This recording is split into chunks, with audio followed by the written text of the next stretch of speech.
Talking with the experts. We've got the ability to learn, right? Which we know our school systems are not really designed to do. They teach us how to memorize and regurgitate, not necessarily how to learn. So that's a big issue. And that inability to learn is, the more that you know that you can learn something, the better empowered you are and the more confident you'll become in your capabilities. Outstanding customer service. Like not just customer service, but outstanding customer service, which really is shifting from an idea of having to serve, right, to being in service, right? From your heart, genuinely, authentically wanting to be in service to whoever it is that you're serving, and really getting into that headspace and that attitude is huge. And obviously for the entrepreneur, for your audience that's out there listening, if you can master that skill, you're going to be at the top of the pile.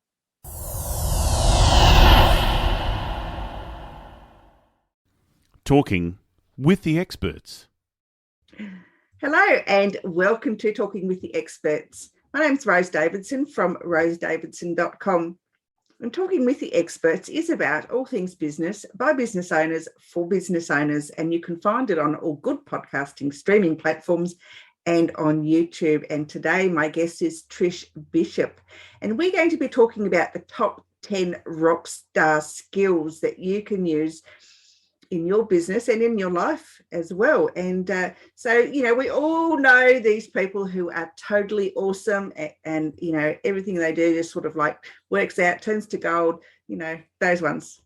And other people around them want to know how they're doing it, and they don't know how. So Trish is here to tell us how we can be like a rock star. Welcome, Trish.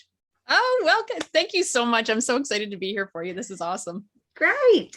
So your bio says you launched one of the first internet service providers in Canada. How did that come about? Oh my gosh, that's a crazy story. That is literally a crazy story. I lived in Halifax, Nova Scotia at the time. I'm from Canada. And I worked at the local newspaper, and a guy came in one night and he just dropped these floppy disks, on my desk. And he said, "Hey, I just signed up for this thing called the internet. I think they need some help. You might want to give them a call." So I called them that night. I had an interview at 7:00. I was hired at 8. and just started in reception, right? So, I basically bypassed the university education because I got pulled into this thing, which was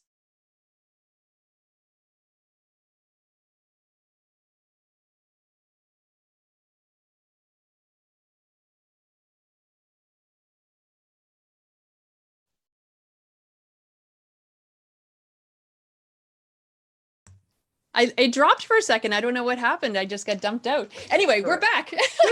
So it was huge. Yeah. Yes. So it moved. Yeah. So this internet thing moves so fast. And you know what? The really crazy thing about this, Rose, is that we would do this session called Introduction to the Internet every Wednesday night. And we would try to convince people email would be a good idea someday. And they thought we were insane. Yeah, I remember I was working for the Australian Customs Service when the internet first came out back in the 80s. And we thought, oh my God, this is going to make our life so much easier, because we could just talk to, everyone around Australia rather than these horrible teletype machines that used to make such a racket. Yeah, I love it. So that's how that's and it was we grew 300% a month for months over, like it was insane. And we took it public. So I ended up being, national project manager. And I mean, it was amazing. It was an absolute gift. It was one of the best experiences in my life. My first exposure to a high performance team. And that's where these rockstar skills really started to come from, because I was like, when I moved into the next organization, I was like, how come we don't laugh here? And how come we're not having fun? And how come we're like not knocking it out of the park and having fun doing it? Like, what's going on? And so it was a big wake up call that not every culture operates that way. And to really see that there are some people that do show up in this rock star way. And so I really started to study and figure out what makes these people different. And that's where the top 10 rock star skills came from. Oh, yeah. Well, I don't know. I mean, the internet's only been going like 30 something years. It's not like an overly long time, but geez, it's just gone like spastic really. And now we can't live without it. I know, right? Like literally. If the Literally. power goes out, we're all hooped. I mean, God, what did we do before mobile phones came around? I don't know. It's like so weird. I know. I remember carrying a brick, like it was like and it had this antenna on it. Like it was probably this big, all told. It was crazy. Absolutely. Yeah, we had one of the first ones. It used to be in a suitcase, and oh my God, it weighed about 30 pounds. It was so heavy. Oh my God. That's awesome. Okay, so tell me a little bit about these 10 skills that people need to be rock stars. Yeah. So as I said, I really kind of started to study and pay attention to people who were high performers in organizations. And I do want to say that there is a book out there. It's not my book. It's by Garrett Laporto. I believe it's called The Da Vinci Method. And what they've done is they've actually identified what they call the Da Vinci gene. And it's very similar skills. It's not exactly the same, but very similar. And so what this means is there are people who are born this way. They're literally just born this way. However, the really cool thing that I found when I studied these people, and I'm one of them, right? I just didn't realize it at the time, is that all of these skills can be learned. So they're not just relegated to the few. Anybody can choose to do the work to develop these skills. We'll kind of go through them a little bit. I don't want to do just a quick and dirty laundry list. But for example, the most powerful and foundational skill, for example, is respectful communication. So it's not just about having communication skills. It's about doing it in a respectful way. And what we're talking about here is really about energy as well, because what happens is if in my head, I'm thinking, wow, that guy's an idiot. And what I'm saying is, hey, how's it going? Great job, right? I'm full of crap. I'm full of crap when I do that. I'm the same. Yep. Right? Exactly.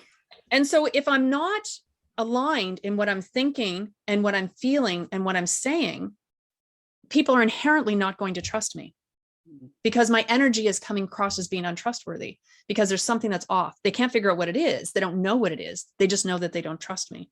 And so the only way to truly be in a place of respectful communication is to be aligned in what I think and what I feel and what I say.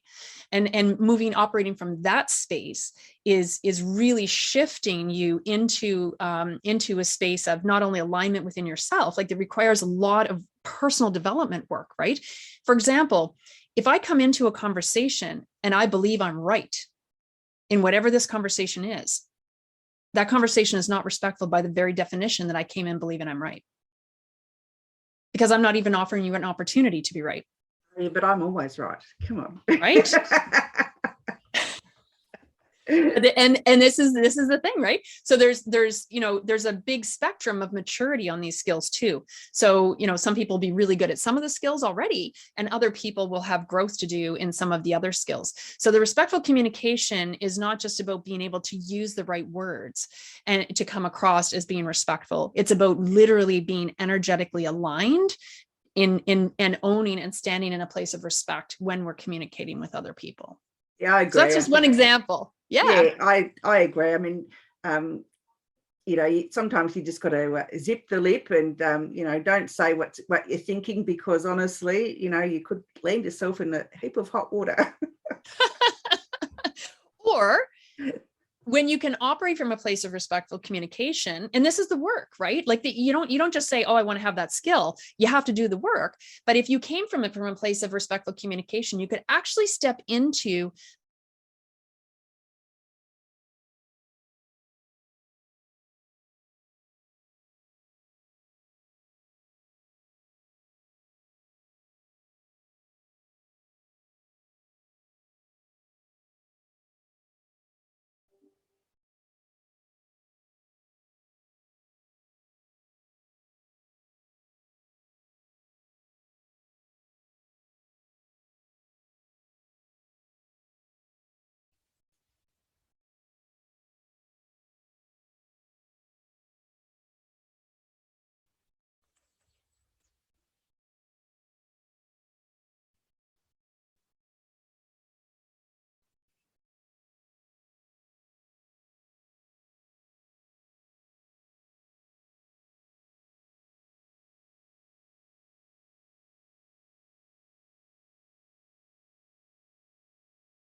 I got dumped again, so I just came on my phone. I know. Can you turn I don't know why can it you just turn keeps your phone to dropping. landscape, please? Oh, yes. Hang on a sec. Oh, well, yeah. Can I? I'm not sure that I can, actually.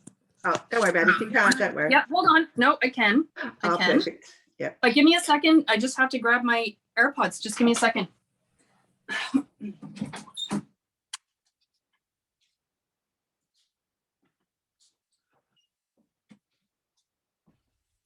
There we go.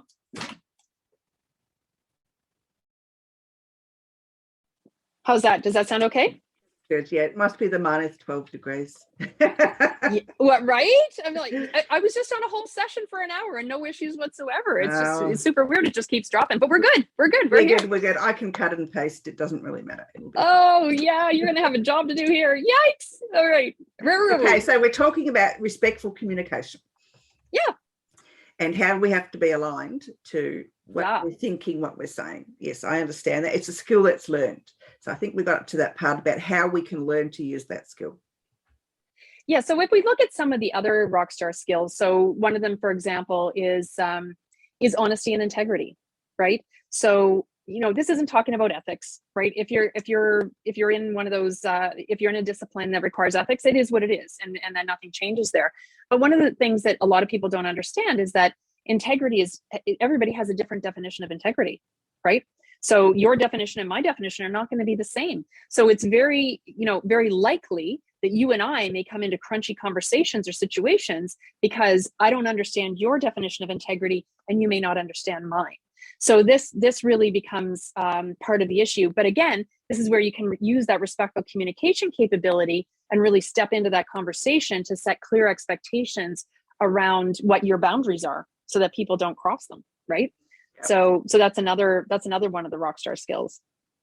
Yes, I'm often called a rock star because of the skills that I have, but I don't really classify myself as being a rock star. So because these things that I do, they just seem to come naturally, even though that I've had to learn to do them. Some of them just come so naturally that I just do them. So I don't know if I was born a rock star or I wasn't. You probably were. I have no doubt that you were. There are people who definitely are, right? And the other thing that's really important is it's not about being extroverted or big energy or anything like that. That's not a requirement to leverage these skills. So if you're more of an introvert, you can absolutely use those same kind of skills and move into that. So how do we nurture people that have these rock star qualities? That's a great question. And I know this because having been a rock star myself, one of the things that I look back on and I feel so blessed by is the fact that I had leaders who basically did what I'm going to tell you, which is if you have a rock star, give them their head, right? They're like a prize stallion. So just let them go where they're going to go. Let them put their finger in every pie, knock them down a few pegs when they start getting a little bit out of control, right? Yank on the reins a little bit and then give them their head. Let them go and do what they need to do. Because if you, as a general proposition, my experience with rock stars, and this is my own experience plus people that I know, they're not going to stay in the organization for very long, right? They have a high degree of they need to have exciting things going on all the time. So if an organization can't keep them interested, they're going to move along. And that's okay, because if an organization truly understands what they have, the 2 years of a rock star is the equivalent of 5 or 6 years of a non-rock star, right? So get what you can get from them, give them their head, let them go forth and do whatever they want to do. And then when they're ready to leave, let them go with grace. Yeah. Does that make sense? Absolutely. Yes. Yeah. We often don't want to lose those in an organization though, because they sort of are the people that hold everything together and come up with the great ideas and do the work, and they do the work of 3 people. And recently a friend of mine was doing working for an organization, and they've hired 2 people to do what she was doing. So yeah. Right. Yeah. And I think they're thinking about bringing on a 3rd person, just because she was just working and working and working. It was just, her work was just so good that it's like what they say about women, 1 woman to 2 men or something. If you want the work done, hire a woman. Well, and you know what, that to that point that you just brought up, that's a couple of the other rockstar skills. So for example, one of the ones which is like this particular one, so lacking in the world today. It's shocking. Problem solving, basic problem solving, right? So, if you're an entrepreneur and you're working with people, like let's say you're a solopreneur and you have VAs or you have people that you outsource work to, if you spend more time showing them how to do their work, you didn't buy yourself any working smarter, not harder there, right? You're working harder, not smarter. Absolutely, right? yeah. So you have to look for people that have those problem solving skills, who can be a self-starter, who can jump in, who aren't afraid to fail fast, and will just like keep knocking it out. Because you said these people that bring the creative ideas to the table, right? That problem solving skill is a big part of that capability, for sure. Yeah, absolutely. I used to do a lot of temp work for a lot of years, and I'd always be able to solve something like, their processes were too long, or, why don't you add this step but take away this step? And I was never temping for very long, because they didn't like somebody coming from outside the organization telling them that, they could do better.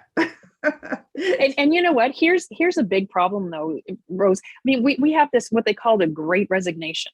Okay, so people went off, were laid off due to COVID or working from home or whatever it is, and they chose not to go back. And I think there's many reasons for this, and I think a big reason for this is leadership. I honestly think that leadership is a huge reason for this. When I got out of a toxic, command and control, punitive environment, why the heck would I go back? Yeah, like, I'm not going back. Yeah, I totally agree with you. Yeah, and then when you have this situation where you have organizations that are like, well, don't come in and tell us how to do it better. That's terrible leadership. Who doesn't want to do something better, faster, easier, smarter? Yeah, I just wasn't appreciated. And that's what I put it down to. It used to really bother me until someone said, well, they just don't appreciate you, Rose. And I thought, you are right, they don't. But how much of this is ego, right? How much of it is ego? Well, it's true. Not yours, theirs. Yeah, well, they've been doing it for 10 years. I think, why should we change? It's been working. But, honestly, it's just something we just don't like change. But they don't. And that's not a growth mindset. No. Right? So when you don't have a growth mindset, and this is the issue, when people get out of that space and they realize, wow, there's so much more to the world, why are they going to go back into a fixed mindset environment where there's no desire to make things better, no desire to make things more efficient, right? And these are leadership choices. And that's why I think that leadership is a big part of the problem that we're seeing right now in that space. Oh, I think so too. I think, people, and more jobs now have been discovered, like there are more entrepreneurs now because of COVID than ever before. And, the Great Resignation, they found out that they can take their skills, their knowledge and sell it to somebody and make money from it rather than making someone else rich. And totally. Yeah, totally. That's it. And that's why I started my business journey, was because I had all these great skills. Why not make money out of it? Absolutely. I love it. I love it. So, we've touched on 3 skills. We've still got 7 more to go. Do you want to race through them quickly? Sure. Yeah, we totally can. So we've got the ability to learn, right? Which we know our school systems are not really designed to do. They teach us how to memorize and regurgitate, not necessarily how to learn. So that's a big issue. And that inability to learn is, the more that you know that you can learn something, the better empowered you are and the more confident you'll become in your capabilities. Outstanding customer service, like not just customer service, but outstanding customer service, which really is shifting from an idea of having to serve, right, to being in service. Right? From your heart, genuinely, authentically wanting to be in service to whoever it is that you're serving, and really getting into that headspace and that attitude is huge. And obviously for the entrepreneur, for your audience that's out there listening, if you can master that skill, you're going to be at the top of the pile. Absolutely. Just go around all day long and you can see the terrible customer service that's pretty much everywhere. Right? So if you can provide outstanding customer service, you're already going to be head and tails above the rest, right? Just by that very piece. One of the other ones, interestingly enough, is basic financial management. So how many, I don't know what it's like, in Australia where you are, but I know, in North America, we have people who are graduating out of university, right? So let's assume they didn't take a finance degree out of university, don't know how to do a budget for their own home. Like, I have to pay rent. I have to do this. I have to have a down payment. A deposit, blah, blah, blah, blah. No clue how to even manage their own personal budget, let alone the difference between revenue and profit and expenses. Like, they just don't understand how all of this works. This is basic financial management. I'm not even saying you have to become a guru and be able to read, you should be able to, to read the income statement for your organization. But I'm not even talking about that. I'm literally talking about basic financial management. Yeah, there's a lot of lot to be said for that. Yeah. I think a lot of the education system worldwide doesn't teach you life skills, because sometimes parents aren't equipped to teach these life skills, and so you need to learn them somewhere.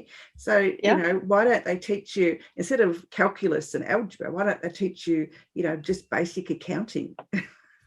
I've never had to use the Pythagorean theorem. No, neither have I. Shocking. and it drives me nuts when people say, oh, well, it should be the parents' responsibility to teach you that. Okay, so where do the parents learn it? Right. That drives me crazy. It's like, if you never taught it, then people don't have the skills. And at one point, not only 2 generations ago, it was taboo to talk about money. Absolutely. Right? For a lot of families. Yeah. So yeah, it was just not something that was readily available.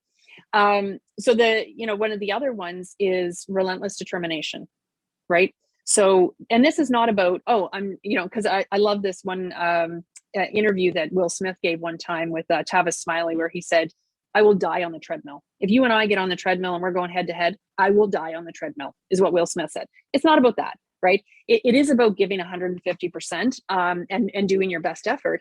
It's also being able to sit back and realize, hey, you know what? I'm just hitting barrier after barrier after barrier. Maybe this isn't the right path. Maybe I need to take a step back and look at this from a different perspective, because that's usually an indicator from the universe to say, whoa, you might be going down the wrong path here, right? And to really kind of recalibrate and take that pause. But if you're one of these people that when somebody gives something to you, you give up at the first hurdle, that's not relentless determination. You're right. The rock stars are the people that for yourself and for that friend that you mentioned, when people give something to that person, they know it's going to get done. Yeah. Right. Or they're going to come back to them and say, wow, this isn't working. How about this? Right. Because they're leveraging that problem solving skill and they're creative and they're looking at something different. Right. So that's, and these all integrate. They all integrate and they all kind of work together. They do. One of my favorite ones personally is Jaguar mentality. Right. So I know. Right. And where this comes from is, if you think about that kid in school, I was one, just FYI, who was super annoying. Right. They bugged the teacher about everything. Well, what about, and what about, and what about this, and what about that? And oftentimes, the driver could be, I wanted to prove how smart I was or whatever. Right. But the net of it is that it's annoying. Okay. I go after every bone and I yank on that bone until there's blood on the walls. Right. Like this is what I call pit bull mentality. Okay. The mature version of that rock star skill is Jaguar mentality. And I call it Jaguar mentality because a Jaguar, as a general proposition, is actually a fairly lazy hunter, right? They actually wait for the prey to come to them. So I can sit back in a meeting now and I can watch what's going on. And if I don't have to dig in, I won't dig in at all, right? I don't have to go after every bone. And when I do it, I can actually do it with a lot more grace, right? I don't have to be, and leaving blood all over the walls in those meetings. So that's Jaguar mentality, right? And then trusted intuition, right? Trusting your intuition, knowing, that ability to read energetic information and understand and trust what it's telling you. So we're all intuitive. Like this is a known fact. You can go off and read the science. If you tag me, I can send you links to all kinds of interesting studies that are being done. Heartmath.org is a great resource for this. We're all intuitive. That's not the question. The question becomes, do you trust your intuition?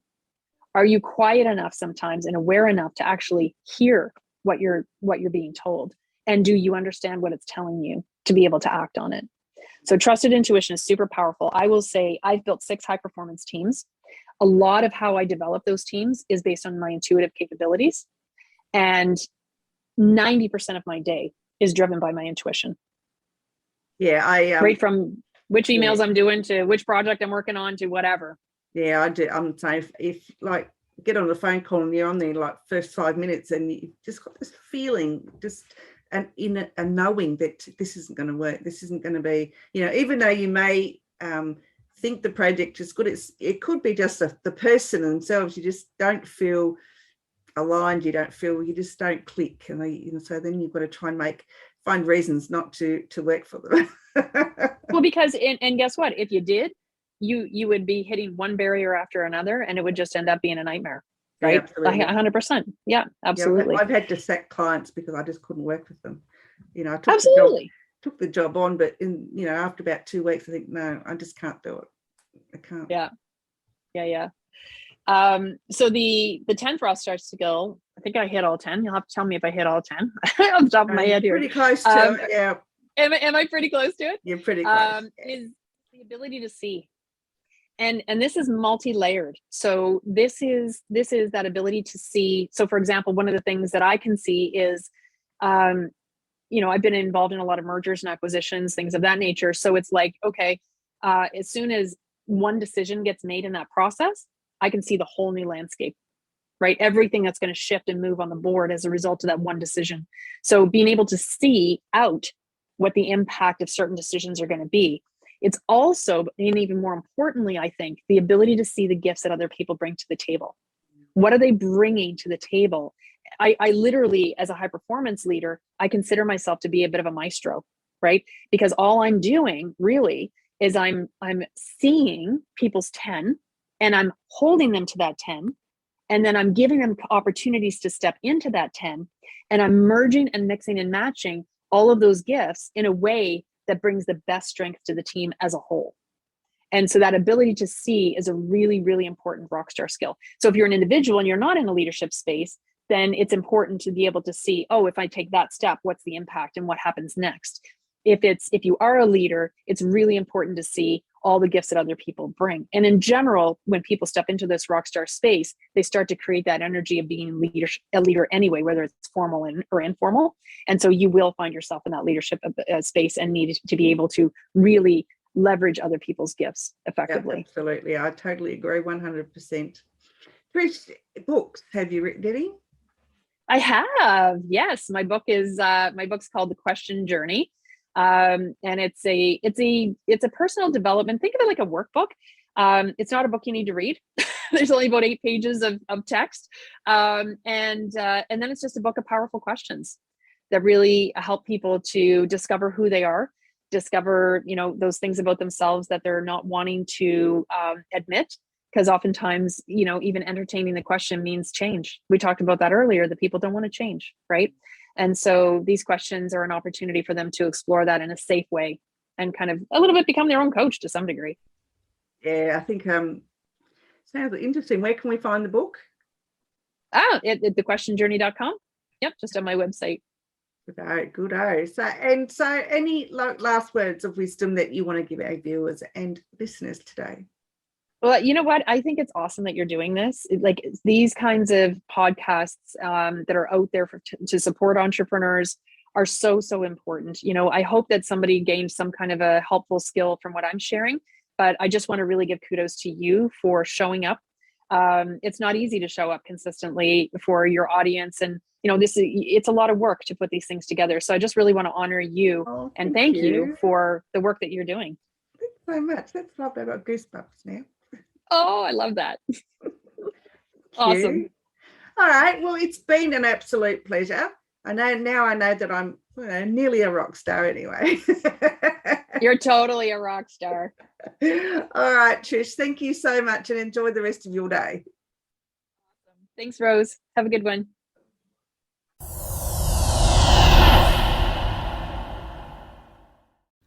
Talking with the experts.